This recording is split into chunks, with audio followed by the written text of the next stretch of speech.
ইব্রাহিম আলাইহিস সালাম তিনি চাচ্ছেন যে আমার ছেলেটা কেমন কেমন ছেলে, আমার একটু পরীক্ষা করে দেখি। ইব্রাহিম আলাইহিস সালাম তার ছেলেকে উদ্দেশ্য করে বলতেছেন, قال يا بني إني أرى في المنام أني أذبحك فانظر ماذا ترى।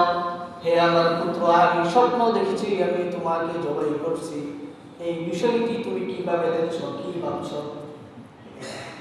ছেলেকে পরীক্ষার জন্য, পরীক্ষা করার জন্য বলতেছে, হে আমার পুত্র, আমি স্বপ্ন দেখেছি আমি তোমাকে জবাই করছি, এই বিষয়টি তুমি কিভাবে দেখছো, আমার এখন করণীয় কি?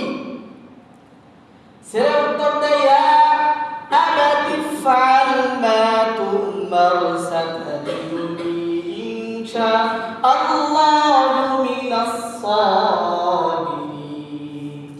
ছেলে উত্তর দিতেছে, হে আমার পিতা, আপনি আল্লাহ তাআলার বিধান পালন করেন, হুকুম পালন করেন, ইনশাআল্লাহু মিনাস সাবিরিন, ইনশাআল্লাহ আপনি আমাকে ধৈর্যশীল অবস্থায় পাবেন। আল্লাহু আকবার।